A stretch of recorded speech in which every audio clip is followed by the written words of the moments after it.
يا طالبا جنات عدن إنها قد زينت بالروح والريحان. وحد لربك إن أردت دخولها، واصدح ورتل آي ذا القرآن. والبر بالأبوين يوجب جنة، والوصل بالأرحام والجيران. أما الصلاة فهي نهر دائم يقضي على الآثام والأدران. أسبغ وضوءك إن قصدت نعيمها، وابذل لمالك يا أخا الإيمان. واسأل إله الكون أن تحظى بها، ما خاب من يرجو رضا الرحمن. الحمد لله وأصلي وأسلم على رسول الله. مرحبا بكم في موجبات الجنة وفي أسباب الجنة. الموت ذكرى تؤلم الكثير من الناس، فإذا تذكر أنه سيقدم يوما أمام الناس ليصلى عليه فإنه يخشى تلك الذنوب والغدرات والفجرات والذنوب الخفيات. لكن هناك بشرى لأهل الإيمان، لأهل التوحيد، أن الحبيب صلى الله عليه وسلم بشرنا أن من صلى عليه 3 صفوف من المسلمين أي يوم أن مات فقد أوجب ماذا؟ أي أن الله أوجب له الجنة. الله أكبر، ما أكرم الله جل وعلا. يقدم العبد بين يدي إخوانه ليصلوا عليه، ولربما لو كانت الذنوب على النعش الذي يحملونه لما استطاع حمله أحد من كثرة ذنوبه، من كثرة غدراته، فيأتي فيقدم أمام المصلين فيصلون عليه، فيكون 3 الصفوف يشفعون في هذا الذي قد مات. الله أكبر، ما أوسع رحمة الله جل وعلا. سبحان من كتب على نفسه الرحمة. الإمام مالك كان إذا رأى أن الذين يصلون على الميت قليل كان يقسمهم 3 صفوف ولو كانوا على مصليين. ولذلك من السنة إذا صلينا على الموتى أن نكثر الصفوف. ولذلك قال بعض أهل العلم أنه لا يلزم إتمام الصف في صلاة الجنازة. لماذا؟ لأن من صلى عليه 3 صفوف من المسلمين فقد أوجب، أي أن الله أوجب له الجنة. ولذلك يوم الجنائز يوم عجيب. بعض الناس يموت يوم يموت، فيأتي إليه الناس من كل حدب وصوب وهم بعضهم لا يعرفه، لكن القلوب تنقاد لأن يصلوا على هذه الجنازة. وبعضهم يحمل إلى المقبرة ليصلى عليه فيتلفت الحاملون له فلا يجدون أحدا، يريدون أن يقبروه فلا يجدون أحدا حتى ينزله إلى لحده إلا من أحسن من المارة. والبعض تبارك الله ما أن تخرج روحه حتى يتداعى الناس زرافات ووحدانا وتتفجر بهم الطرقات وتسيل بهم الشوارع. كل ذلك من عاجل بشرى هذا المؤمن الذي مات. ما قال للناس انشروا النعي في جريدة ولا انشروا ذلك في الإنترنت، ما قال ذلك، لكن لعل بينه وبين ربه من الأسرار، له من الخبايا ما جعل القلوب تنقاد للدعاء له، فيصلون عليه بعضهم إلى 30 صف وليس 3، وبعضهم في المسجد الحرام يصلي عليه الملايين، وبعضهم في مسجد محمد عليه الصلاة والسلام ويصلي عليه الملايين. فضل الله يؤتيه من يشاء. يوم الجنائز يوم ينبغي أن نحمل همه.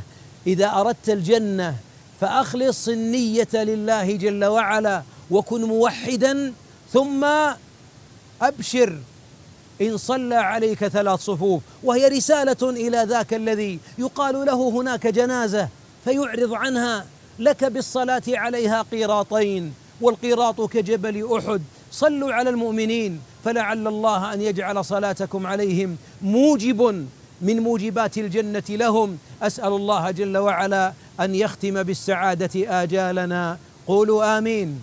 وننتقل وإياكم إلى موجب من موجبات الجنة قادم، فإلى هناك.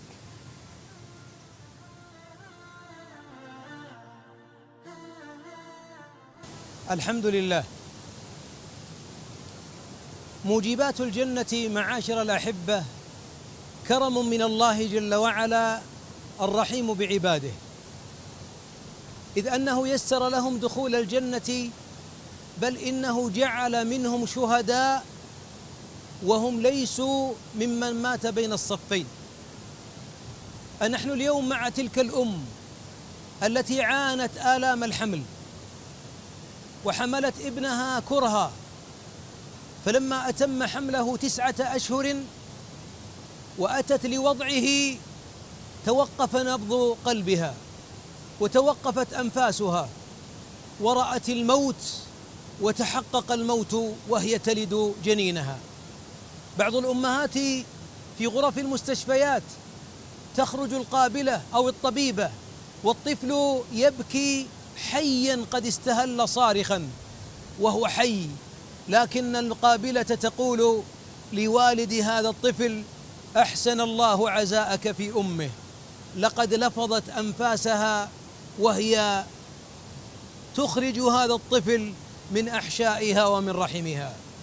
هذه المرأة، نعم معاشر الأحبة، كلنا نرحمها، لكن أرحم الراحمين أوجب لها الجنة. ولذلك يقول صلى الله عليه وسلم في حديث راشد بن حبيش قال: القتل في سبيل الله شهادة، والطاعون شهادة، والبطن شهادة، والنفساء يجرها ولدها بسرره إلى الجنة، أي بحبل سرته، كأنه لما خرج من ظلمة الرحم ولا زال حبله السري لم يقطع بعد، كأنه لا زال موصولا بها يجرها إلى جنات النعيم. عزاء لتلك الأم التي فقدت الحياة وهي تجود بروحها، إما وقد مات الجنين في رحمها أو ماتت وهي تنجبه وقد بقي حيا. المراد إن رحمة الله بهذه المرأة الضعيفة أن أوجب لها الجنة، هي في الجنة.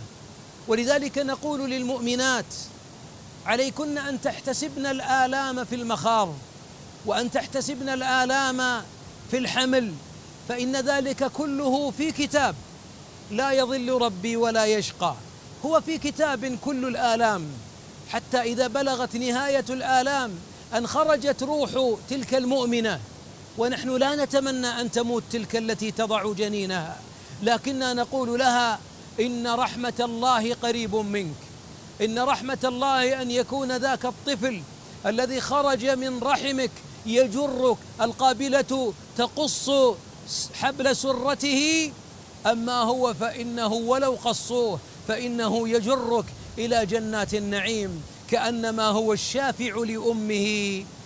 فهنيئا لتلك الأمهات. نبكي لفراقهن، لكن الذي يجعل القلب يطمئن والعين تتوقف من نزيف دموعها أن الله جل وعلا جعل لهذه التي وضعت ولدها جعل لها موضعا من الجنة. أرأيتم هذا الدين العظيم؟ أرأيتم رحمة أرحم الراحمين؟ هنيئا لأمهاتنا المحتسبات. وأسأل الله لمن ماتت وهي تضع جنينها أن يرفع منازلها في عليين، وأن يشفع فيها هذا الصغير. اللهم يا رب أوجب لنا الجنة بكرمك يا أكرم الأكرمين.